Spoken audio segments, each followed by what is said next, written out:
So you have this spark of a vision and you want to turn it into an on fire movement, but you're just not sure how. Maybe you're afraid to put yourself out there, or you're afraid that you're going to start something that you can't finish. I had this exact conversation with my friend Lauren Golden, founder of the Free Mama Movement. I think you're absolutely going to love what she shared. Talking to the person who's like, gosh, I have a mission in my heart that I feel called to, but I don't know where to start. Like, I don't know how to start becoming the leader or feel capable even of being the leader of this kind of movement. Because I talk to these people behind the scenes all the time, right? They're in my ear and they're like, oh my gosh, I really love that you do this. And I really have this vision for whatever it is, like, I don't know, saving the baby whales. I have no idea. But where do I start and what do I do? And how do I develop this confidence to be the leader of this kind of movement? What would you say to that person? I wanted to start a community. Like I said, I wanted the community I never had. I started freelancing as a full-time working mom with a newborn and a 2-year-old, a husband who was never home because he is also an entrepreneur and we had brick and mortar businesses at the time.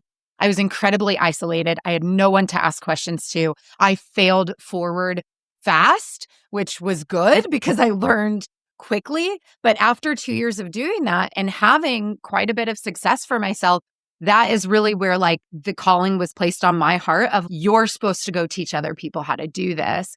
The way that my business evolved looked very different from that early calling because I wanted to do it. I won't say quietly, but I wanted to do it comfortably is probably the right word. A Facebook group for me actually felt kind of safe because I'm like, well, no one will know what, like my friends and family won't see me. But I had never done a Facebook Live before. I actually had a business coach who was like, you're going to start doing this. And I'm like, no, I'm not.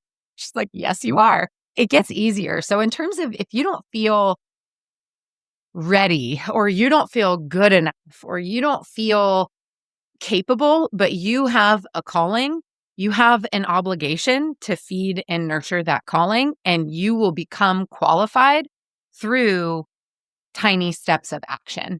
I wanted to die the first time I did a Facebook Live. I think it was maybe 3 minutes, but it felt like 3 days. Don't think anyone watched live. If they did, it was like the eyeball for a second and then they were gone. And I was mortified. I go live every week now.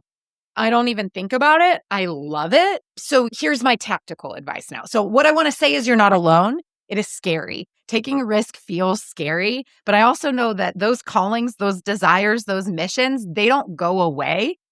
They get louder. And for me, when I finally launched the Free Mama Movement, it was because the fear of never trying, the fear of regret, the fear of not going after something that so felt like a sense of purpose to me was way scarier than the fear of what other people were going to think about me or the fear of it not working. It was like, does that make sense? Like the fear of regret got really loud. Your first step might not be to start a Facebook group if you're at ground zero, and that's okay. Because like we talked about today, it's going to require you to be all in. It's going to require that commitment. So I would say your tactical first step, your baby step, your mini win is going to be just talking about it.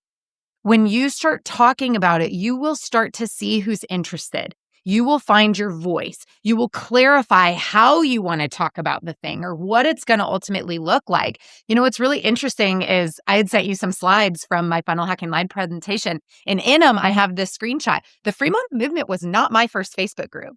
Now, it was my first Facebook group where I actually had something to offer in a business, but I had another Facebook group. It was called Working Moms Village.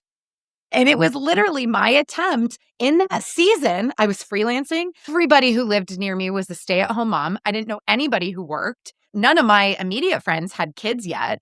I was the only one like me.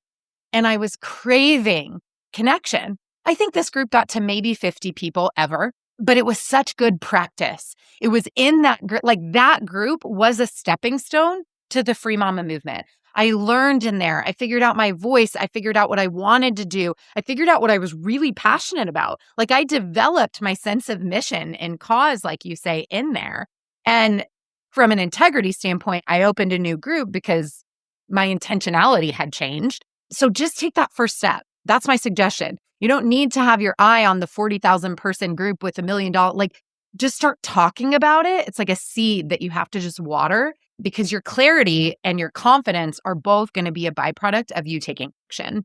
That's so good. I just when you talked about that original group, I was like, "Oh, man." I still have a list of Facebook groups that I had started over the years, blogs, like, all of the different things that I look back and when I'm not in my right headspace, I go, "Oh, that was such a waste of time. Like, why did I ever derail?" And then I go, "No, no. That was the very thing that built the confidence. That was the very thing that gave me the clarity of what I wanted or I didn't want that led to this." So good. Don't be a quitter, right? I've got a book shout out really quickly. I haven't even finished it, but it's exactly what you just said. It's called Start More Than You Can Finish. Because we always talk about like, don't start something unless you can finish.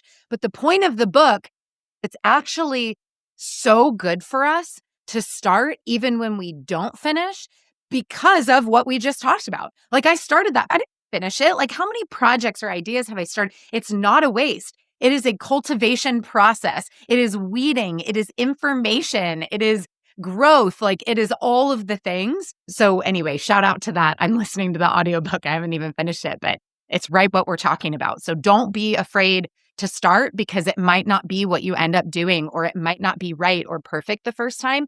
Not starting, not taking action is guaranteed to not take you anywhere. So yes, we're a big fan in the Free Mama. Many, many wins, as we like to say, many, many wins.